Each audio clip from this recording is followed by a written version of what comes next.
Durante los años 30, el ejército estadounidense tenía muy pocos tanques medios, esto debido a bajo presupuesto y doctrinas que no favorecían la fabricación de tanques. No fue hasta 1936 que el Departamento de Artillería estadounidense recomendó el desarrollo del tanque medio T-5. El tanque medio T-5 sería el predecesor del M3 Lee y el M4 Sherman. El tanque medio T-5 sería aceptado para servicio en 1938 y sería designado como tanque medio M2. El M2 estaba armado con un cañón de 37 milímetros y un máximo de 9 ametralladoras calibre 30 en diversas posiciones. En este momento la doctrina estadounidense veía a los tanques como armas de apoyo a la infantería, y por eso había una creencia que consistía en darle un montón de ametralladoras a los tanques. Este concepto de llenar a los tanques con ametralladoras persistió en el diseño de tanques estadounidense hasta la llegada del M4 Sherman. Esto debido a que no se podían usar tantas ametralladoras de manera efectiva en combate. Después, con lo aprendido durante la Guerra Civil Española, se decidió mejorar el T2. Esto resultó en el tanque medio T-5E2, que usaba un howitzer de 75 milímetros. El T-5E2 sería el precursor del siguiente tanque medio M3. Durante junio de 1940, el ejército francés fue totalmente derrotado, y esto dejó al ejército estadounidense en una posición terrible. Se dieron cuenta que el tanque medio M2 estaba totalmente obsoleto, y que no tendría oportunidad contra las divisiones Panzer. Entonces un nuevo tanque debía ser diseñado urgentemente.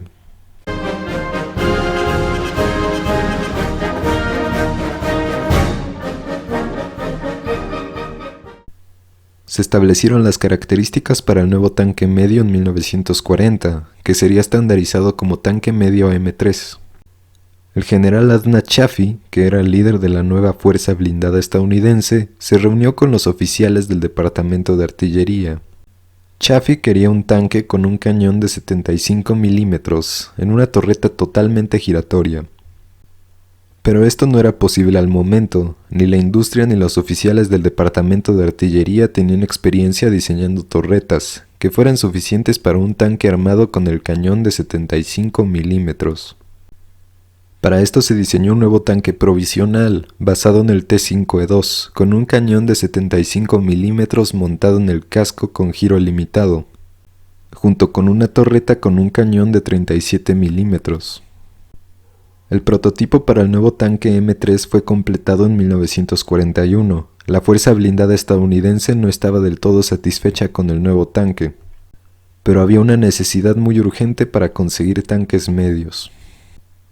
Después de las grandes pérdidas de tanques de crucero que tuvo el ejército británico en 1940, llegó una comisión británica a Estados Unidos, que pretendía comprar tanques en los Estados Unidos.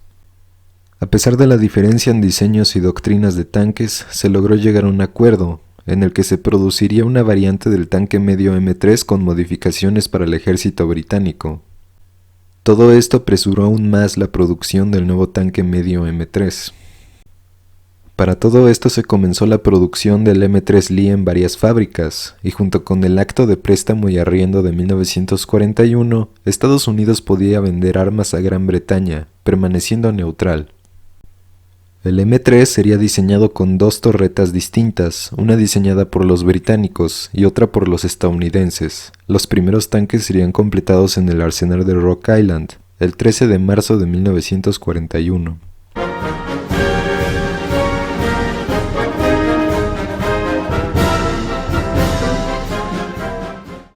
Existen dos variantes principales del M3. La primera es la variante estadounidense llamada M3 Lee y la segunda es la variante británica llamada M3 Grant. Estos dos tanques se diferencian en su mayoría por las características de la torreta. El M3 Lee tiene una torreta más pequeña, con una cúpula encima de la torreta, armada con una ametralladora calibre 30. Tiene una tripulación de 7, debido a que hay un operador de radio en el casco. El M3 Grant tiene una torreta mucho más espaciosa, que da suficiente espacio para colocar el equipo de radio. Por esto mismo, el Grant tiene una tripulación de 6. La torreta del Grant solamente tiene una escotilla encima de la torreta. El M3 Grant también puede ser diferenciado porque usa faldones para la arena, y también tiene otros pequeños cambios, como un periscopio para el conductor y cajas de almacenamiento distintas. También en ocasiones hubo tanques M3 Lee modificados por los británicos y australianos, con la cúpula de la ametralladora calibre 30 eliminada y reemplazada por una escotilla. Los tanques medios M3 también tenían variantes dependiendo del motor y casco usado. Por ejemplo, el M3 común usa blindaje remachado y un motor Wright R975. El M3A1 usa blindaje de fundición y un motor Wright R975. El M3A2 usa blindaje soldado y un motor Wright R975. El M3A3 usa blindaje soldado y motores gemelos GM671 diésel.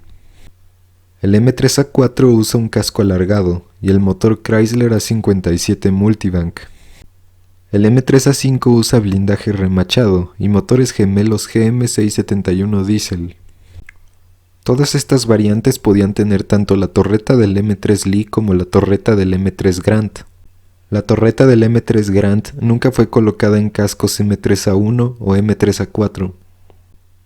Los M3 recibieron varios cambios durante la producción. Se eliminaron las puertas laterales, se añadieron ventiladores para evitar acumulación de gases, se eliminaron 2 ametralladoras fijas en el casco, se colocó el nuevo cañón M3 de 75 mm y por último se reemplazó la suspensión por una suspensión reforzada.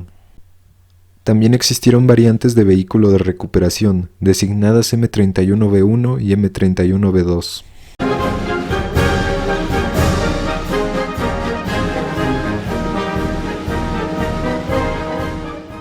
El M3 Lee tiene un peso de 30 toneladas y un blindaje máximo de 51 milímetros.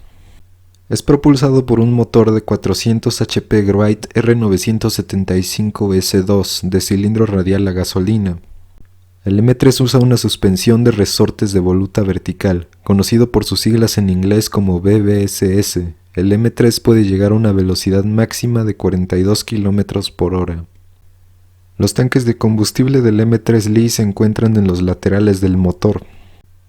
El M3 usa una transmisión Synchromesh de 5 velocidades hacia el frente y una hacia atrás. La unidad entera de la transmisión y diferencial pueden ser accedidas mediante una cubierta de 3 piezas.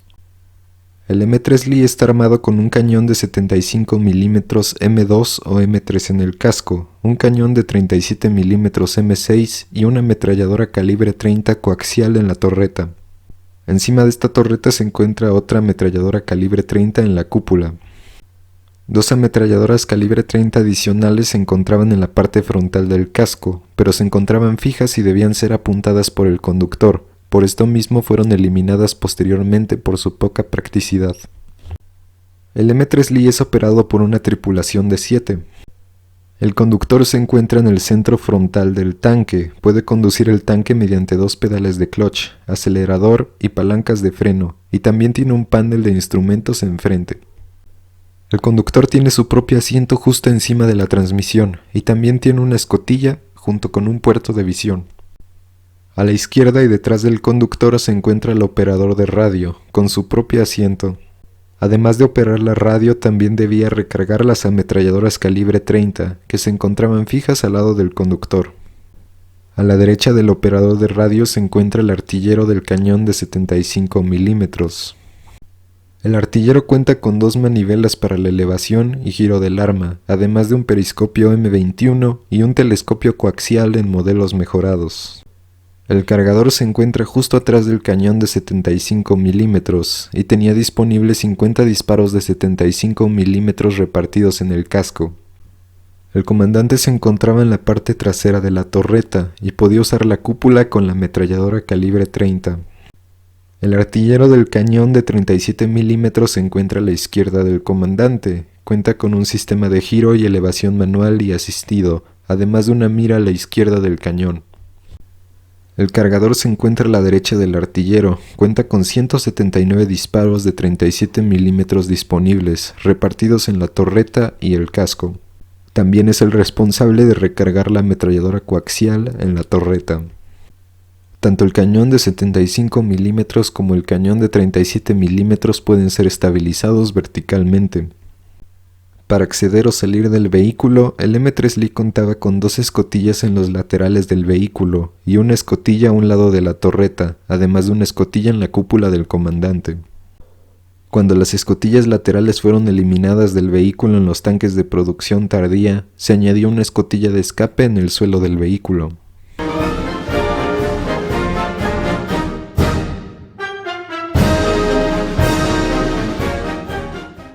Los M3 fueron recibidos primero por los británicos durante noviembre de 1941 y reemplazaron las serias pérdidas de tanques durante la Operación Crusader. Los M3 Grant ofrecerían una solución ante la falta de proyectiles explosivos que tenían los tanques británicos anteriores, y también tenía una capacidad antitanque superior. Otra ventaja del M3 Grant frente a los tanques británicos anteriores era su fiabilidad. El M3 Grant no sufría de problemas mecánicos a comparación del tanque de crucero Crusader británico. Los M3 Grant fueron bien recibidos por las tripulaciones británicas, ya que permitían combatir a los Panzer alemanes en condiciones de igualdad. Pero desde luego el M3 Grant también tenía desventajas. La más evidente era la posición del cañón de 75 milímetros, el hecho de que no tenía torreta y que se encontraba en el casco no permitía usar posiciones casco abajo, conocidas como hull down en inglés. Para 1942 ya había 340 tanques Grant y Lees en el servicio británico, junto con equipos de mantenimiento y asistencia estadounidenses. Estos tanques comenzaron a ser adaptados para la guerra en el desierto y recibieron faldones, eliminaron las ametralladoras fijas, aumentaron el almacenamiento de la munición, entre otras modificaciones. Todas estas modificaciones fueron instaladas en talleres en Egipto y más tarde serían añadidos de fábrica. Para mayo de 1942, durante las batallas de Gazala, el M3 Grant era el segundo tanque más numeroso de las divisiones blindadas británicas. Normalmente los Grant y los Lee eran desplegados en conjunto con otros escuadrones de tanques Crusader o Stuart. A pesar de tener tanques Grant, las batallas por Gazala salieron mal para el ejército británico, esto debido a problemas tácticos, pero no técnicos. Los M3 Grant demostraron un buen desempeño durante estas batallas. Durante estos combates el M3 Grant era uno de los mejores tanques en el desierto y solo podían ser destruidos por los Panzer IV con el cañón de 75 milímetros largo y por los Panzer III con el cañón de 50 milímetros, además de los cañones antitanque de 88 milímetros.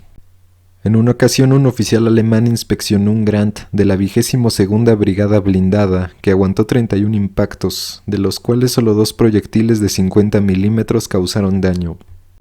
Los M3 Grant también fueron usados durante la batalla de Alam Halfa, donde fueron usados en posiciones defensivas. En esta batalla se perdieron 31 Grants, de los cuales 13 fueron reparados.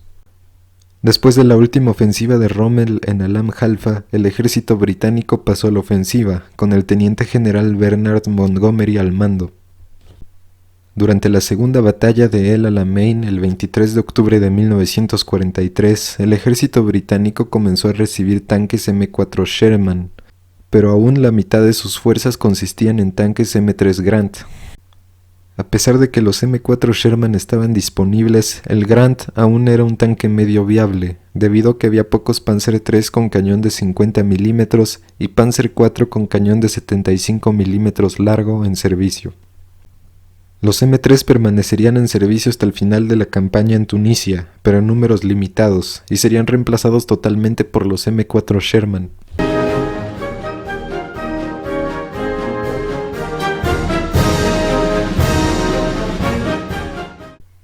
Los M3 Lee serían usados por el ejército estadounidense durante la campaña de Tunisia. Su primer combate sería el 28 de noviembre de 1942. Durante un combate en el pueblo de Jdeida, apoyando a la infantería británica, pero el ataque completo fue repelido por cañones antitanque. Las bajas serían aún más altas durante los combates en diciembre de ese mismo año, donde se perdieron 40 M3 Lee, y a pesar de que ya estaban siendo reemplazados por los M4 Sherman, aún había varias unidades con el M3 Lee. Las bajas tan altas en estos primeros combates se deben en parte a la poca experiencia de los tanquistas y al uso de munición obsoleta para los cañones de 75 milímetros. Después, con tanquistas experimentados, los M3 Lee cambiaron las batallas a su favor. Durante una ofensiva alemana el 17 de febrero de 1943, cerca de Sveitla, donde se encontraba el teniente coronel Henry Gardiner, al mando del segundo batallón, 13º Regimiento Blindado de la Primera División Blindada. Gardiner tenía bajo su mando una fuerza de M3 y M4, camuflados en posiciones defensivas. Cuando llegó un ataque de tanques Panzer, al final de la batalla 15 Panzers fueron destruidos y el ataque fue repelido. Al final las fuerzas estadounidenses se retiraron de Sveitla, pero Rommel anotó más tarde que los estadounidenses habían luchado ingeniosa y duramente. El segundo batallón de Gardiner cubrió la retirada estadounidense por el paso de Kasserine. El tanque de Gardiner fue destruido durante los combates. Gardiner escapó y caminó 30 millas. Fue condecorado con la Cruz de Servicio Distinguido por sus acciones. La campaña de Tunisia sería la primera y última vez que el ejército estadounidense usaría los M3 Lee y serían reemplazados en su totalidad por los M4 Sherman.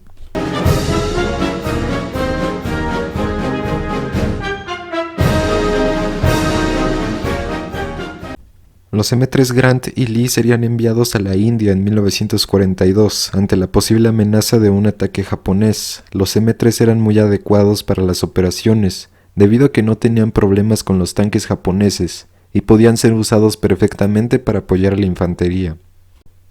Incluso después de que llegaron los Sherman, los M3 permanecieron en servicio. En una ocasión, el 20 de marzo de 1944, una columna de tanques Lee del 3º de Carabineros fue emboscada por 5 tanques japoneses Type 95 en la región de Impal. Solo un tanque M3 Lee fue destruido, todos los tanques japoneses fueron destruidos y uno fue capturado. El 3º de Carabineros del ejército británico fue de las pocas unidades que decidieron quedarse con sus M3 Lee, a pesar de que ya estaban disponibles los M4 Sherman, y prestaron servicio durante gran parte de la campaña en Burma.